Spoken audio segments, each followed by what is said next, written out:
Hello everyone, welcome back to my channel. இன்னைக்கு நம்ம சேனலில் வந்து பட்டர் முறுக்கு ரெசிபி பண்ண போகிறோம். பட்டர் முறுக்கு வந்து நல்ல மொறு மொறுன்னு செம சாஃப்டாக வந்துட்டு இருக்கும். அது வந்துட்டு பட்டர் முறுக்கு வந்து ஒரு நல்ல ஈவினிங் டீ டைம் ஸ்நாக்கும் கூட. இது வந்து குழந்தைங்க ரொம்ப விரும்பி சாப்பிடுவாங்க. இதில் வந்து சுத்தமாக காரமே இல்லாமல் நம்ம பண்ண போகிறோம். அதனால் குழந்தைங்களுக்கு இது ரொம்ப பிடிக்கும். ஸோ வாங்க இந்த பட்டர் முறுக்கு ரெசிபி எப்படி பண்ணலான்னு குயிக்காக பார்த்துலாம். ஃபஸ்ட்டு நான் வந்து பொட்டுக்கடலை இருக்கு இல்லையா, அது 1 கப் எடுத்து பொடி பண்ணி வச்சுக்கிறேன். அதை நல்லா சலிச்சுக்கோங்க. ஏன்னா அதை வந்து நிறைய குருணை இருக்கும். அது வந்து நல்லா சலிச்சு இந்த ஃபைன் பவுடராக நல்லா நைஸான பவுடராக இருக்கும் இல்லையா, அது மட்டும் நம்ம எடுத்து வச்சுக்குவோம். எப்போவுமே தீபாவளி சீசனில் நான் இந்த மாதிரி பொட்டுக்கல்லையை வந்து பொடி பண்ணி வச்சுக்குவேன்.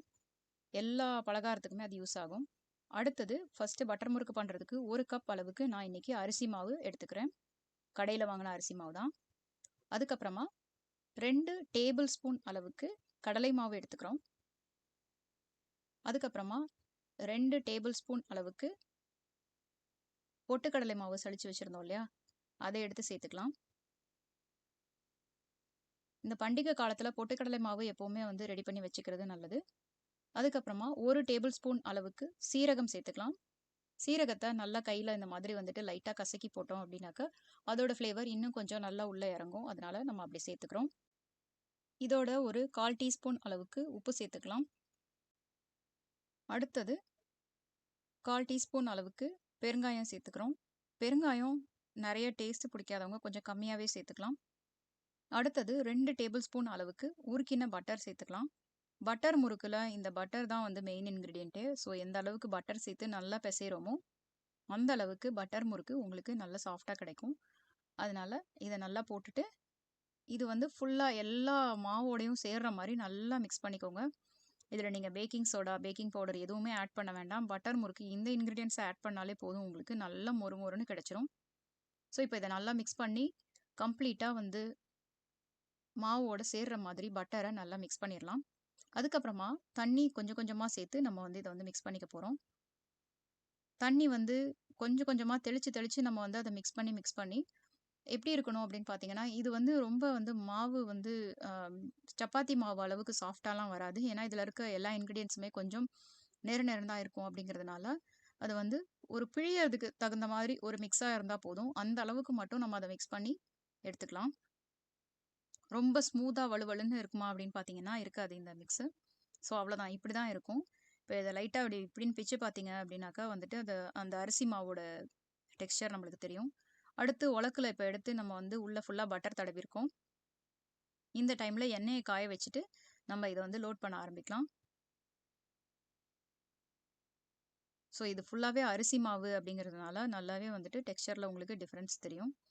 ஸோ இதை நல்லா லோட் பண்ணிவிட்டு எண்ணெய் வந்து காஞ்சிட்ருக்கணும். இந்த டைமில் எண்ணெய் காஞ்சி முடிச்சதுக்கப்புறம் இதை நல்லா லோ ஃப்ளேமில் வச்சுட்டு போட ஆரம்பிங்க. ஏன்னா போட்டதுமே டக்குன்னு கருகிரும்.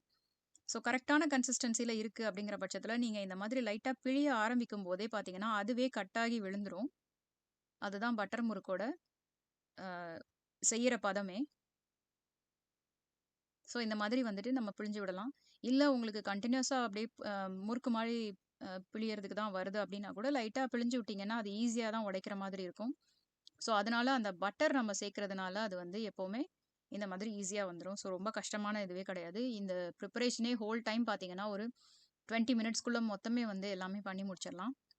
இப்போது ஃபஸ்ட்டு நுரைச்சி வந்து எல்லா பலகாரமும் மாதிரியே தான் நுரைச்சி வந்திருக்கு. அதுக்கப்புறம் இந்த பபுள்ஸ் எல்லாம் வரும். இதெல்லாம் அடங்குற அளவுக்கு லைட்டாக திருப்பி போட்டுட்டு பட்டர் முறுக்கில் மெயினான ஒரு விஷயம் என்ன அப்படின்னு பார்த்தீங்கன்னா, ரொம்ப கலர் சேஞ்ச் ஆகக்கூடாது. ரொம்ப கலர் சேஞ்ச் ஆகாத அளவுக்கு நல்லா லோ ஃப்ளேம்லேயே வச்சு 2 பக்கம் திருப்பி விட்டு வேக வச்சு நம்ம உடனே எடுத்துடணும். இதோ இப்போ தெரியுது இல்லையா, அவ்வளோதான். இந்த மாதிரி ஒரு கலரில் இருக்கும்போதே நம்ம வந்து இதை எடுத்துடலாம். ரெடி ஆயிடுச்சு. ஸோ இதே மாதிரி இன்னும் மீதம் இருக்க எல்லா மாவையும் வந்துட்டு நம்ம இந்த மாதிரி கொஞ்சம் கொஞ்சமாக வந்து பிழிஞ்சு எடுத்துடலாம். இப்போ ஃபஸ்ட் டைம் நான் சின்னதாக போட்ட மாதிரி இப்போ இந்த தடவை வந்து பெருசாக கூட பிழிஞ்சு விட்டுருக்கேன். எப்படி பண்ணாலும் நீங்கள் பட்டர் முறுக்கு நல்லா தான் வரும். அதனால் அதை பற்றி வந்து ஷேப்பை பற்றி கவலைப்படாதீங்க. இதே மாதிரியே பொரிச்சு நம்ம எடுத்துடலாம். எண்ணெய் பலகாரம் சுடும்போது எப்பயுமே அந்த நுரை அடங்குது இல்லையா, அதுதான் வந்து உங்களுக்கு க்ளூ. பாருங்கள், இப்போ சூப்பரான பட்டர் முறுக்கு நம்ம வீட்டிலேயே செஞ்சிட்டோம். தீபாவளி ரெசிபீஸில் கூட உங்களுக்கு முறுக்கு புழியறதெல்லாம் கொஞ்சம் கஷ்டமாக இருக்குது அப்படின்னாக்கா இந்த பட்டர் முறுக்கு வந்து ரொம்ப ஈஸியான ஒரு சாய்ஸ். ஸோ ரொம்ப ஈஸியாக வந்துட்டு முறுக்குக்கு பதிலாக இதை நம்ம செஞ்சிடலாம். ஸோ இந்த ரெசிபி நீங்களும் ட்ரை பண்ணி பாருங்க. ட்ரை பண்ணி பார்த்துட்டு எப்படி இருந்தது அப்படிங்கிற உங்களோட கமெண்ட்ஸை எங்களோட ஷேர் பண்ணிக்கோங்க. இந்த வீடியோ உங்களுக்கு பிடிச்சிருந்ததுன்னா வீடியோக்கு கீழே ஒரு லைக் கொடுங்க. மறக்காம எங்க சேனலுக்கு சப்ஸ்கிரைப் பண்ணிக்கோங்க. பக்கத்துல இருக்க பெல் ஐகானையும் கிளிக் பண்ணிக்கோங்க. அப்பதான் நாங்க போடுற நோட்டிஃபிகேஷன்ஸ்லாம் உங்களுக்கு உடனே வரும். Thank you so much for watching. Bye. Take care.